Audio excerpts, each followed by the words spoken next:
In June, the weather was hot. One evening, I walked into the garden, and Mr. Rochester was there too. "Do you like this house, Jane?" he asked.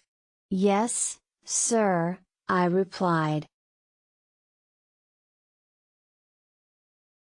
"Soon, Adele will go to live at a school, Jane," he said. "Then, I will not want a governess here. Will you be sad then, Jane?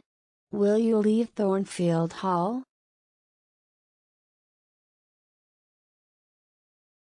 "Leave?" I said quickly. "Must I leave Thornfield? My dear Mr. Rochester stopped. He was silent for a moment. Then he said, "I am going to be married soon."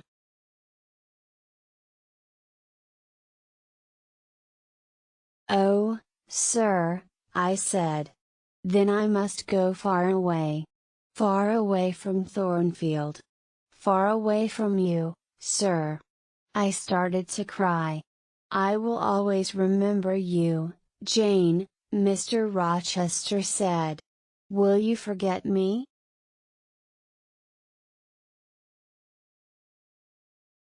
"No, sir," I replied. "I will never forget you. I don't want to leave Thornfield, sir. One don't want to leave you." "Don't leave, Jane," Mr. Rochester said. "Stay here." He smiled at me. "I must not stay here, sir," I said. "You are going to marry Miss Ingram. I am poor. I do not have a pretty face. But I have a heart. It is a loving heart, sir." "Jane, I am not going to marry Miss Ingram," Mr. Rochester said. "She is rich. She is beautiful. You are poor. You are not beautiful. But I want to marry you. Will you marry me, Jane?" For a moment, I could not speak. At last, I asked, "Do you love me, sir?" "I do," he replied. "Then, sir, I will marry you," I said. And Mr. Rochester kissed me. "My dearest Jane," he said. "Nothing can stop our marriage now. We will be married in a month, Jane." We kissed again. Then I said good night and I went into the house. I went upstairs to my room. Later, I remembered my Uncle John Eyre's letter. "I will write to him in Madeira," I said to myself. "I will tell him about my marriage to Mr. Rochester. I am very happy. My uncle will be happy too." 4 weeks passed. Mr. Rochester was going to buy me many beautiful things. He was going to give me many presents. But, I did not want these things.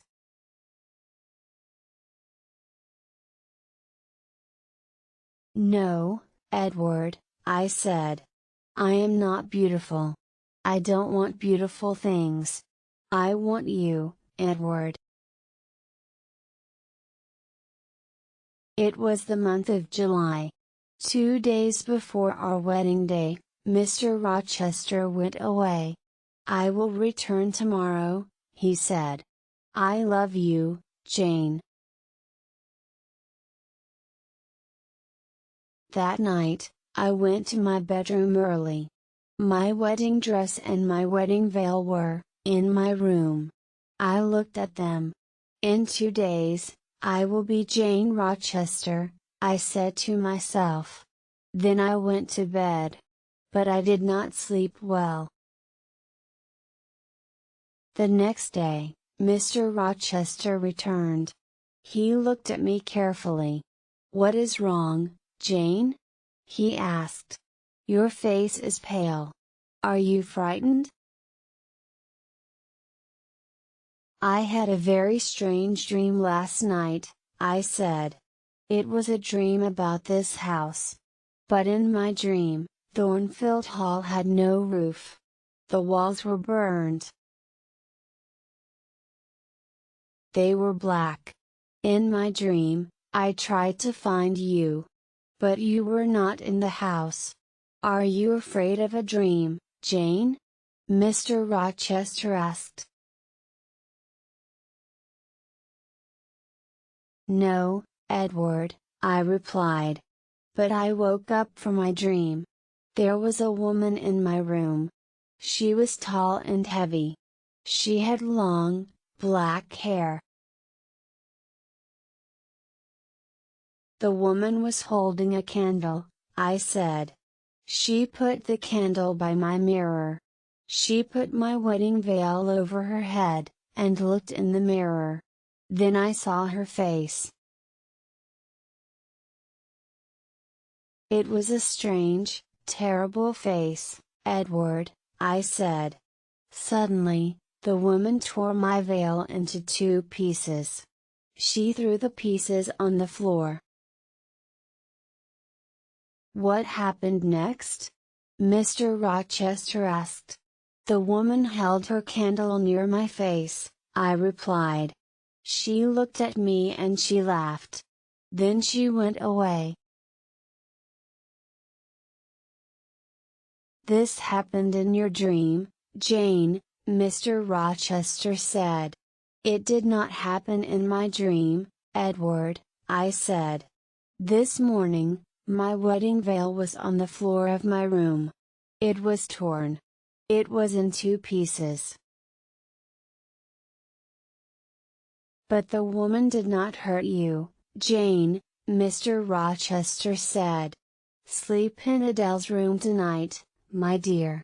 You will have no more bad dreams.